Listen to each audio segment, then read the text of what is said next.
Coming up today on Locked On at Texas Tech, a portal season to remember. So far, we get to some of those next to possibly add their name to the list, and we look ahead to the Liberty Bowl roster. Who's in, who's out, who's up in the air?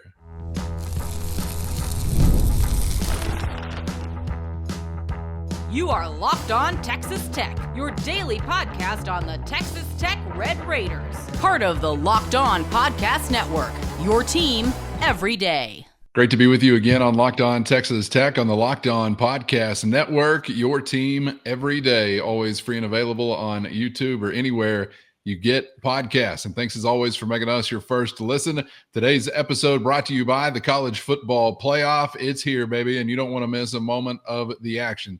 College Football Playoff presented by Allstate begins with 4 first-round games, December 20th and 21st on ESPN, ABC, TNT, and Max. With the only Chris Level, I'm Casey Cowan. Chris, great to be back with you. Took me a while to come down from the events of the last 24, 36, 48 hours, staying up too late, burning the midnight oil because all I got is portal adrenaline coursing through my veins. And we will, of course, review some of what has gone down. If you need the recap and just maybe give you a chance to catch your breath and ponder what we've seen take place so far, with it not quite done just yet. Also want to get to a little looking ahead, bowl game time. Got a confirmation on one Red Raider that will not be there in Memphis, and had a question this week about another, and I had a question for you generally regarding bowl game rosters in future years to come. But back to a portal to remember. I don't know if I go Jim Nance or if I go Chris Harrison. I think I already said this a couple of weeks ago. It'd be the most exciting portal rose ceremony ever. I was kind of kidding, and I spoke it into existence. I'll be darned again this week, Chris. Have you processed what we've actually seen so far? Have you had a chance to do it? Well, it's not lost on me that you just read an ad for the College Football Playoff, because that's ultimately what this is all about, isn't it? And I think you're trying to you've been sitting there in third gear, and you're like, you know what? I'd like to go faster. Remember we talked about what was it, about a year ago? We were like, yeah, I'm ready to graduate to the next phase or whatever. But I think you're just like, you know what? I think I want to ride in a faster vehicle, and let's speed this process up. I have admittedly never seen anything like this. I knew they would be very active. They would aim extremely high and be aggressive and all those things. This has exceeded my expectations. I mean, you've added, when all is said and done, you will have added 7 linemen in total. That all, I mean, like your offensive line, for example, because I think now with the Howard Sampson news that comes out yesterday, he's going to be your left tackle. I think Zambrano is going to be your right guard, and then Jados will be your right tackle, and then Sheridan Wilson, center, Vinny Scurry, left guard. Sampson can play for multiple years. I think he's got 2 or 3 left, I believe it is. And it's just that alone, if you would have just done that, I probably would have been pretty pumped. I agree. Just to fix that right there with those 3 guys, because you added 3 of the top linemen in the entire country that were available, at least in this window as of right now. There may be more that hop into the portal or later in the process, whatever. But to get the large human aspect, to get the experience aspect, to get just the polish, because I mean Jados and Zambrano both have draft grades already. I think Sampson is somebody that's just now figuring it out. I mean, he started every game for North Carolina at left tackle this past year, I believe, and he's got a lot of room to get better and grow, and he is an enormous individual. And it's just I'm just telling you, man, you just don't typically have the people that look like this. Okay. And I'm just talking offensive line. I mean, Louis Vasquez looked like this. Ladrian Waddle looked like this. LaRaven Clark looked like this. But even those guys didn't have some of the measurables about compared to what you're bringing in here. But it reminds you of some of the now, again, it's all about getting them to play together, keeping them healthy, all the stuff. We can come up with a plan and put it all together, but it's up to them to execute it and mesh together and communicate. And that's going to take some time. And there's going to be many people that want to go from 0 to 60, like we're sitting here talking about the portal and everything, that you're just going to be a well-oiled machine right out of the gate with all this. And that's just not how sports work. But the pieces that you've added that'll be here for the next 9 months, God dang. And then you go to the defensive line. I mean, yes, please. This is just it's active, it's experienced, it's polished, it's all the same stuff, and it makes your secondary better because they're all so good and there's some depth there and there's some activity going on up front. I mean, I don't gather you're going to hear the term patty cake from the head coach in a press conference on Monday when he's trying to explain what his defensive line may have been doing versus various opponents the Saturday before. This is so anyway, I mean, it's just wild. I mean, and like I go back to like the Cole Wisniewski type guy that was like added a week ago. Everybody's just moved on from him, and yet he could be one of your best players next year. And yet we're already focused on the new toy, and then the new toy, and the new toy. It's like I have so many toys, I have no idea which one to play with first. But it's like a kid on Christmas morning. But I guess we'll all get to play with them all next fall, and that is a lot of fun. Yeah, there's no question. I mean, and we've got some high hopes still for defensive edge additions, running back additions. So there's still some exciting stuff to come. And assuming that you do address those spots, and I don't know where the road ends exactly, Chris, but there's almost nowhere that your team hasn't been affected or even entirely revamped. We can talk about some starting linebackers. We can talk about starting quarterbacks. There'll be some carryovers, but among some other position groups, there are going to be some significant new presences within them. It's just kind of wild to see how big of a net you've been able to cast, regardless of the quality. I mean, the ways in which you've affected or impacted your football team, kind of staggering. I know they wanted to do it, but I guess I was a little skeptical that it could be done, at least the way it has been. Well, you're like me. You're like, as a Tech fan, you're like trained to be like wait for the rug to get pulled out or be let down or whatever. But this has just been it's been extremely impressive. It's been organized. It's been methodical. It's been aligned, and I just can't emphasize that enough. When you have all the people involved with the same thought process and the same cause and the same goal, I think that you're kind of seeing it play out because nobody is trying to jump to the front of the line and take the credit for all this or that. But you're right. The only position that is largely going to go untouched, and I expect it to remain untouched, is your linebacker group. Now, you could theoretically say, well, your outside linebackers or whatever, but I mean, that's the one group that everybody is scheduled to return. Justin Horn is going to finish the season injured. Bryce Ramirez, don't know what his status will be for the bowl game. He may be injured, but you're going to bring back Jacob Rodriguez. You're going to bring back Ben Roberts. You're going to bring back Mikael Dingle, John Curry, and then obviously Horn and Ramirez and all those guys. So that's the one position group that will go untouched. Everything else will have been added to with an all-star either on their own team or in their league, wherever they've come from. That is essentially an all-conference type, Since you kind of mentioned these, by group, having these new presences within them, I mean, competitively is one thing, but I know there's also some big compensation and price tags these guys are coming with as well in some instances. I don't know if it's enough to call it a concern, but where is it kind of in the back of your mind or on your radar regarding how it does impact your locker room and other guys on the roster? And I know you said it on a previous episode, we're going to see more movement maybe because of some of these additions before this thing is over. But what do you think about that part of it, what you're bringing it into? First, today's episode brought to you by the College Football Playoff. It's that time of the year. The College Football Playoff is back.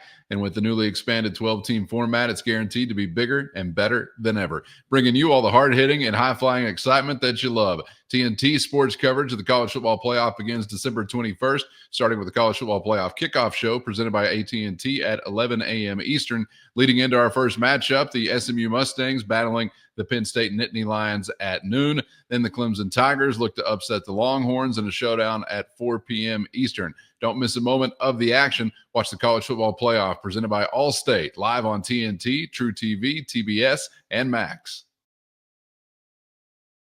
What do you think about that part of it, what you're bringing it into? Yeah, I think, obviously like a Trayvon McAlpine has hit the portal. I think, Ty Buchanan and Dalton Merriman, they kind of was a preemptive portal entry. They kind of knew what was going to happen. They were going to get recruited over. Well, they got recruited over literally by like much bigger, taller people with some experience. And Dalton Merriman is 6'8", 6'9", too, just not as heavy and not the experience. But I think this will create, potentially some more movement. We said this anyway. I just think there's going to be some guys that another wave of player that just kind of doesn't see a path to playing time. And whether this is, I still will tell you that I don't think they would have preferred to lose McAlpine. Okay, I think he would have been one that they would have loved to have had and continued to develop. But he's not wrong in that he wasn't going to get to play much and immediate. I don't know what his status is for the bowl game too, so we'll keep an eye on that. And then Micah Hudson would have played for you, I think, obviously at some point eventually. But other than that, there's not anybody that you've just lost of significance that you're like, ooh, that one stings, or anything like that, other than maybe those two. But yeah, it's just this has just been fascinating, and I don't know exactly when it stops. I think we may get some final activity here, and then we'll kind of get lulled to sleep. And I think there could be they're just, I don't know. It just appears that everybody is very motivated to take advantage of this particular window. And if there is somebody out there, because Joey said to me on one of his last coaches shows, we kind of had a brief conversation about the portal and like needs and all those things. But I think one of the things he said that stuck out to me was, and that's why I wonder, like a Terrion Grant that comes to mind. If there's somebody out there that is in a certain position that we have an interest in and they have an interest in us, and they can help us, that we will, even if it doesn't necessarily fit with our numbers or whatever, we will make it happen. That's how serious we are. And I kind of just listen to him say it, and then you just kind of move on. But I think that it's playing out in real time right now. Again, what do those positions look like? What other possibilities may be out there?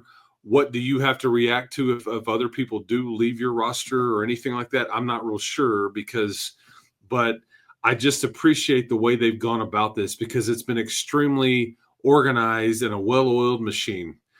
They have let kids take a visit, but just say, make sure you come in here. They've had kids come in here on a first visit and then not let them leave. And then next thing you know, it's like he has signed with, so that they've just been very purposeful and aimed very high. They have aimed very high, because there's been other visitors that have come through here that I think were plans D, C, E, and F or whatever at different positions, but they aimed high and they've landed. That's honestly, I think they've landed pretty much everybody that they wanted to. They've graded these out, and we'll find out if their grades were good or if they can be coached right or all that.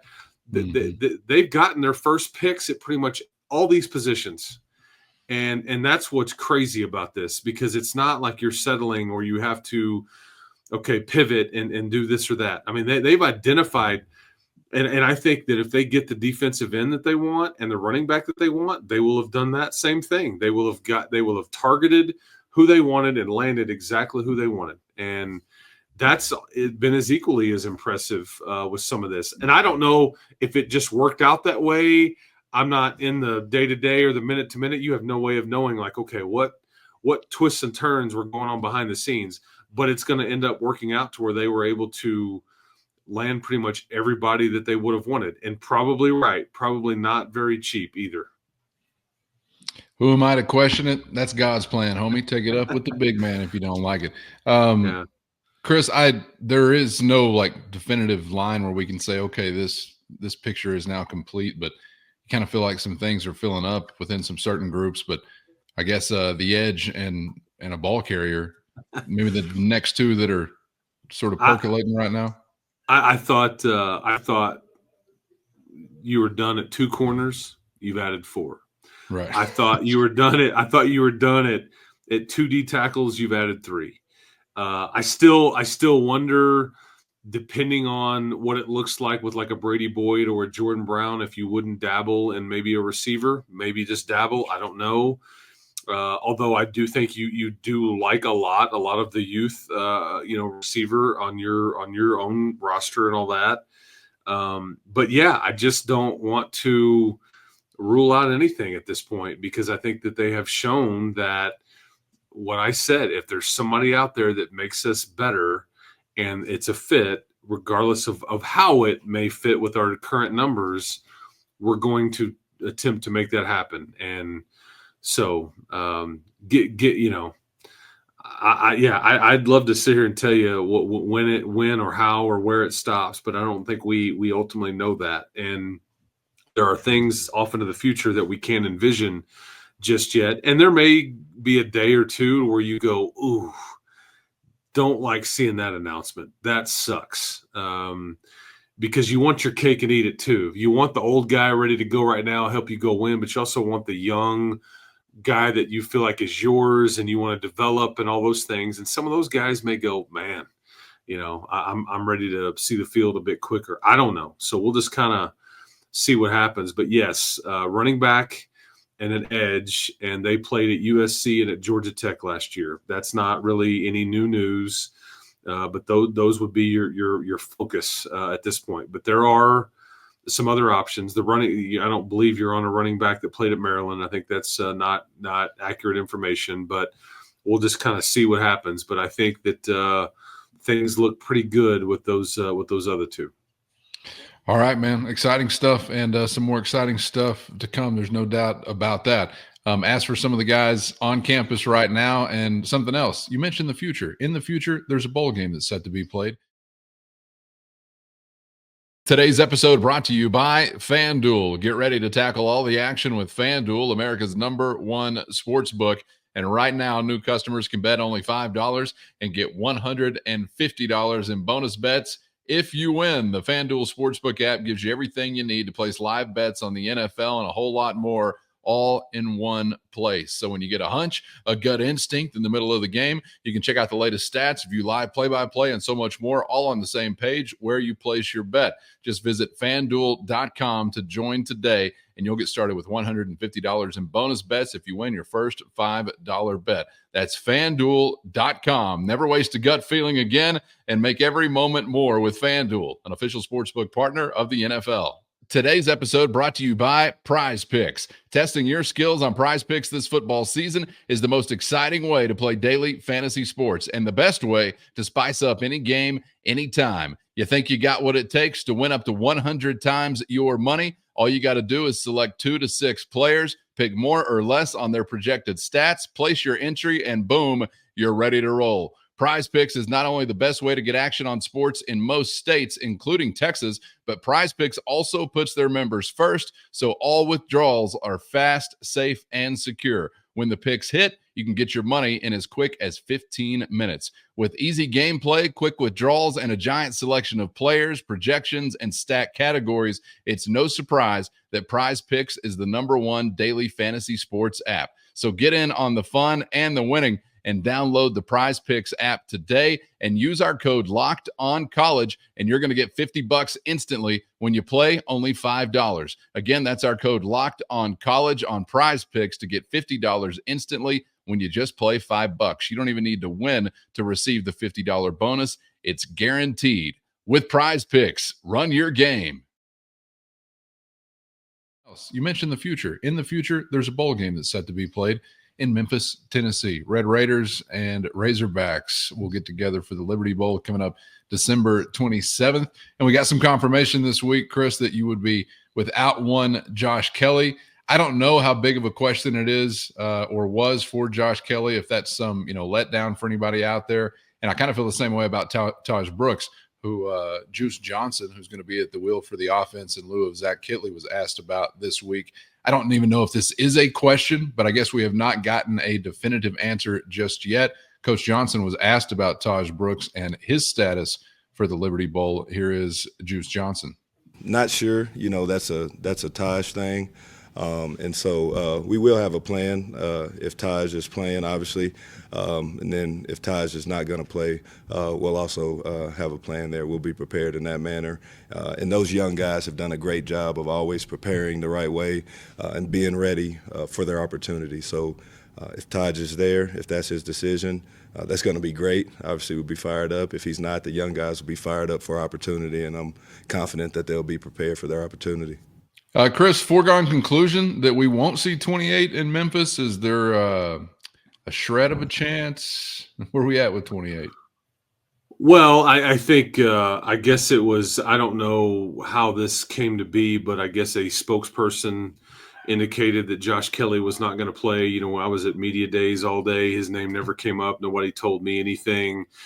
I speculated to you, all along. I wasn't going to be surprised at all if he wasn't going to play. I think he's got a pro career and all that, and I think that he also battled with that foot injury really for much of the year that I think just was kind of nagged him and all those things. So that's not really a shock. And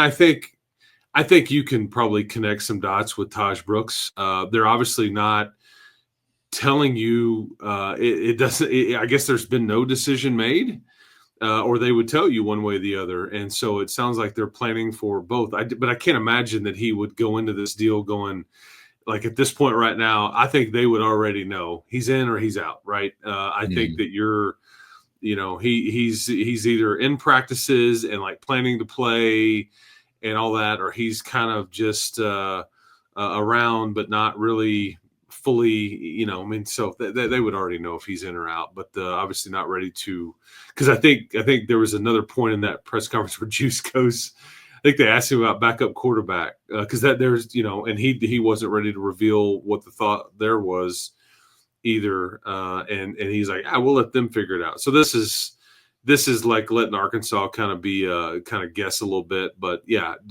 these were the two guys I would have said were 1 and 1A on what weren't going to surprise me if they didn't play in the game, and that's Josh and Taj. But what's crazy?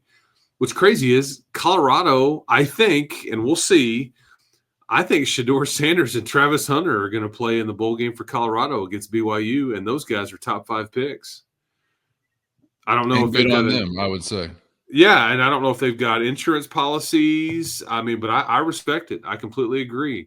Not that I can't. I'm not living anybody else's life. I certainly understand everybody's decision, but I do respect it. I think that's you can call it fun, you can call it dumb, you can call it somewhere in between. I don't know, but I do respect it, and because there's a chance. I mean that neither Josh or Taj get drafted. I mean, that's a very real chance. I think maybe your best possible, draft pick is Caleb Rogers, and he's actually going to play in this game, in this bowl game. So, we'll see. But again, it's everybody's, it's their life. It's their advice they're getting from their representation and all the stuff. And everybody's got to do what's best for them. But I don't know if if we're going to find out until, like maybe the hour before the game, or how this is going to go with a guy like Taj, but they're obviously not ready to tell everybody just yet. Do you think that when we get into, revenue sharing and things like that, that the bowl game opt out could be impacted? Because I think there's also some. I mean, if you're collecting money, I feel like to a degree there is some obligation also that comes with some of this stuff and finishing out a schedule. How do you see that? I know we don't have the answers, but speculatively playing out in the future. Yeah, well, I think I think the rules next year will be very different than anything we've seen as it relates to the postseason, and I think that may be whether you and I have touched on this a little bit, whether it's bowl games getting involved and compensating players instead of buying them TVs and video games or whatever they do, just give them cash or whatever. But it also may be in the university contracts that go to these players that is the understanding, or you get a balloon payment at the end of the year if you've complete, whatever. I do think that at some point, and maybe it's not immediately, I don't know, I kind of would hope so, but maybe it's not, it's phased in or something, but I do think that is changing. Yes. I do think that the days of now, and I think that the new rules may cause the portal to calm down. I don't know if I want to say substantially, but quite a bit. And so maybe you won't have as many people like not playing in these games because of being in the portal either. Because I mean, between Arkansas and Texas Tech, for example, there's probably close to 30 to 40 players in the portal in total. Some of which, on this very small amount, may actually play in this game, even though they're in the portal. For both sides of these of the equation, but then there's a bunch that won't. So I think that it gives a chance for young guys and all that, but I do think there'll be a different structure in place potentially that makes it I don't want to say forces, but it prohibits kids from not playing in these games or something, or maybe they just say, yeah, I don't want your 50 grand or I don't want the 25,000. I'm not playing in it. Okay. I'll play in it. I'll go take some snaps. You can beat me around the edge anytime, and I'll at least go help the quarterback up if he gets knocked down. Unlike some offensive linemen that, yeah. So anyway, yeah, there you go. All right, just curious, and I hope again from a consumer standpoint that maybe it does lead to some of that, and you have some of the better players that the college level that particular year had to offer still in the mix when it comes to some of those games outside the playoff, but only time will tell. Chris, enjoyed it as always, man. Appreciate the insights and perspectives and the time. And we'll see you for the next one, whenever that may be. Be back soon. Be back soon.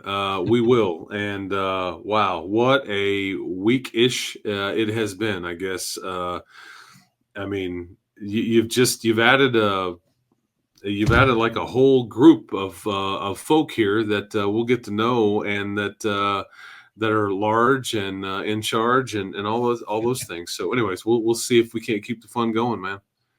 Get subscribed on YouTube or anywhere you get podcasts so you never miss an episode. Thanks to the everydayers for being out there, of course, and shout out to the Matador Mobsters. If you're interested in becoming a Matador Mobster, hit the show notes, find the link for a free 14-day trial. That is your direct line to Chris and myself with one-on-one text straight to your phone. Thanks for being out there all the way around. For Chris, I'm Casey. We hope to see you back for the next round on Locked On Texas Tech.